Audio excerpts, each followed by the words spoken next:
26번. 다음 중 복리후생 제도의 3대 원칙에 대해서 잘못 설명하고 있는 것은 입니다. 정답은 1번입니다. 효율적인 공정 관리를 통한 생산성 향상을 피함. 이는 복리후생 제도와 관련이 없습니다.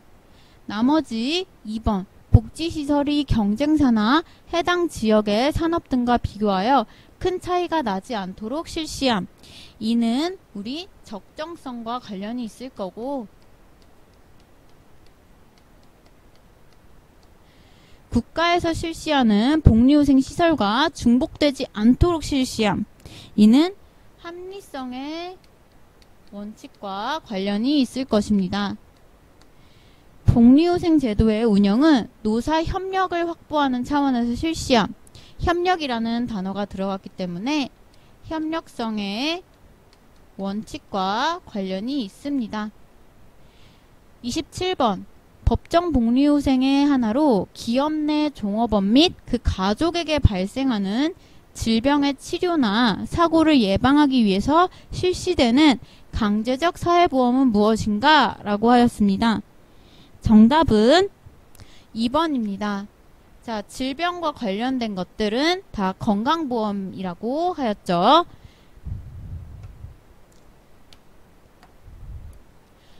28번. 근로자가 노령이나 폐질로 근무 능력을 상실하여 소득이 없는 경우나 사망했을 경우에 근로자와 그 가족의 생계를 지원해주기 위해 일정의 금액을 지급하는 장기적 사회보험 제도를 무엇이라고 하는가? 라고 되어 있습니다. 정답은 3번입니다. 자, 이제 노령하여 더 이상 돈을 벌지 못하는 상태가 되었을 때 주는 것, 국민연금이라고 하였습니다. 다음 29번입니다. 다음 중 국민연금 가입 대상에 해당하지 않는 사람은 입니다.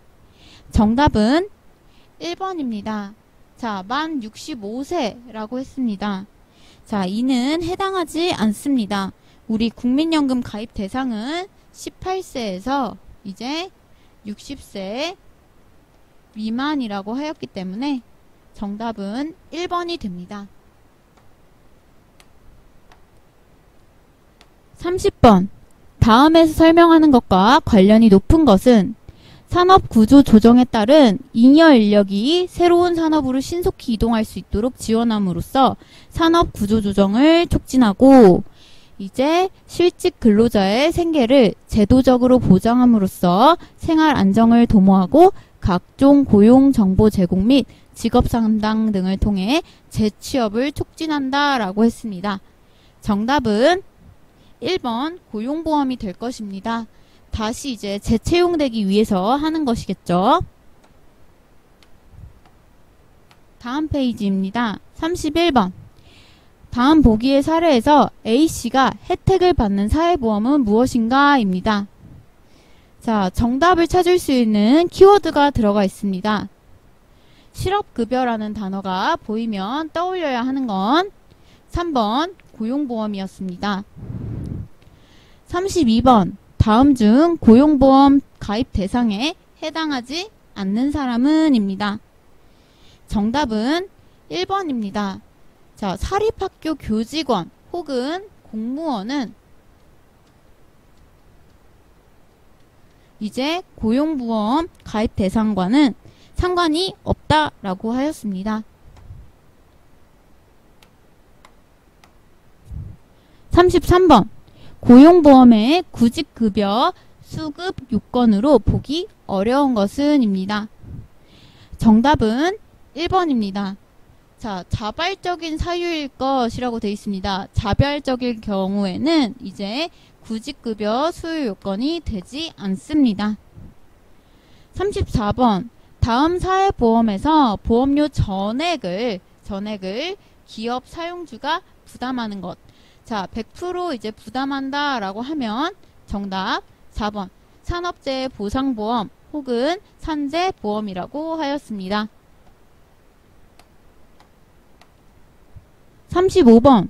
다음 중 산재보험의 특징에 대해서 잘못 설명하고 있는 것은 입니다. 정답은 1번입니다. 산재보험 급여는 재해에 따른 손해 전체를 보상하는 것이 아니라 우리 업무상 재해를 보상해 주는 것입니다. 36번 산재보험에 대한 설명으로 적절하지 않은 것은 입니다. 정답은 1번입니다. 사업주와 근로자가 모두가 보험가입자가 된다. 아니고 사업주만 해당하여 100% 사업주가 부담한다 라고 하였습니다. 37번 안전관리에 대한 설명으로 가장 적합하지 않은 것은 입니다. 정답은 4번입니다. 안전관리로 인건비를 줄일 수 있다. 이 둘은 상관관계가 전혀 없습니다. 오히려 안전관리로 인해서 인건비가 올라갈 수도 있기 때문입니다. 다음으로 넘어가겠습니다. 38번입니다. 다음 보기에서 설명하고 있는 용어는 무엇인가? 동일 세목에 속하더라도 과세 대상이 될 객체가 여러 종류로 되어 있을 때 이들에 대해 개별적으로 과세하지 않고 일괄 가산하여 그 합계액에 과세하는 것을 뜻한다. 그래서 근로소득, 사업소득, 기타 소득을 포함한다. 자, 2배 사학은 연기라고 했죠.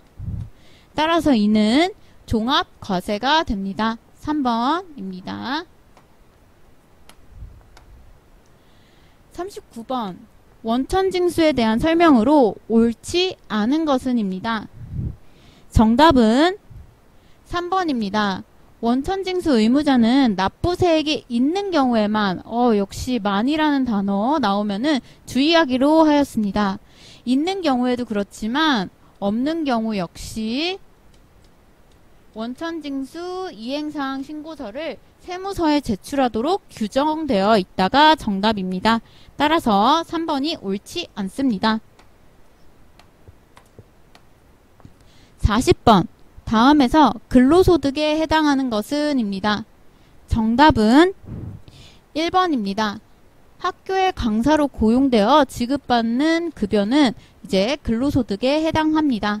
하지만 일시적인 것은 이제 기타 소득에 해당하게 되겠고, 자, 독립된 자격으로 계속적, 반복적으로 강의를 하고 받은 강사료의 경우에는 이제 사업소득이 될 거고, 그리고 학교와 학원이 계약을 체결하고 당해 학원에 고용된 강사로 하여금 강의하고 그 대가를 학원이 지급받는 금액의 경우에는 사업소득에 해당합니다.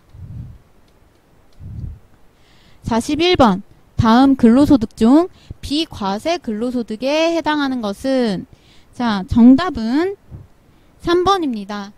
자가운전 보조금 월 20만원 한도에서 이제 비과세 근로소득이라는 거 알고 있어야 합니다.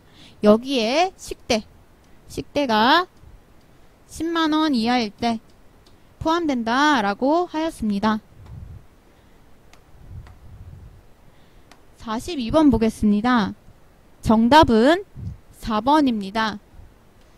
자, 이제 근로소득 금액에서 총 급여액은 연간 급여 총액 더하기 상여 등의 부정기적인 급여에서 비과세 급여를 뺀 것입니다. 다음 페이지 넘어가겠습니다. 43번 다음은 연말정산 절차이다. 가장 먼저 해야 하는 것은 자, 1번입니다. 총 급여액을 우선 계산한 후에 다시 한번 이제 세금을 계산한 후 이제 비교해서 이제 환급하거나 혹은 더 납부하기로 하였습니다. 44번입니다. 연말정산 중 인적공제에 대한 내용으로 적절하지 않은 것은 입니다. 정답은 2번입니다. 건강보험료 같은 경우에는 이제 우리 특별소득공제에 들어갑니다.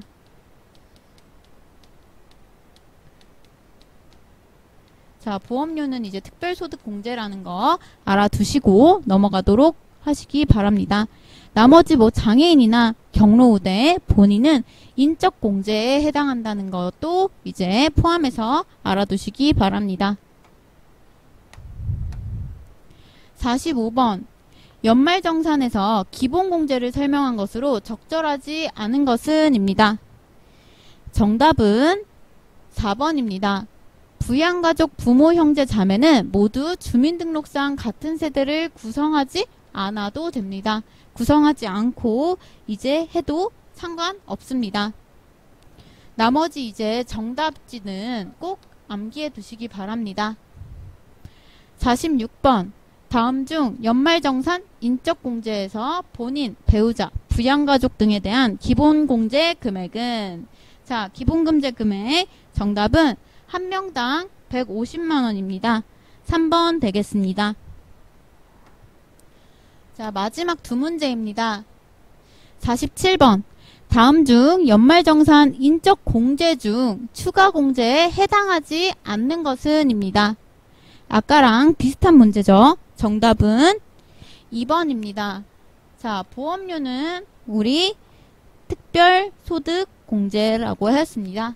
특별소득공제라는 거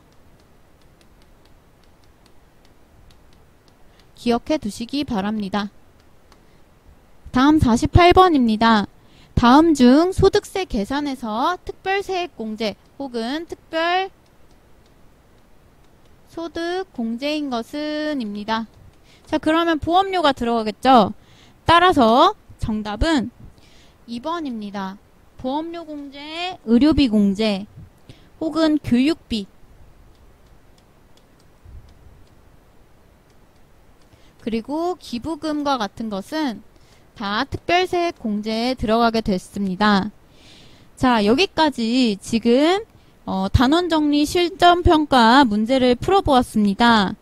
기출문제를 통해 여러분이 다시 한 번 더 복습해 보시기를 바랍니다.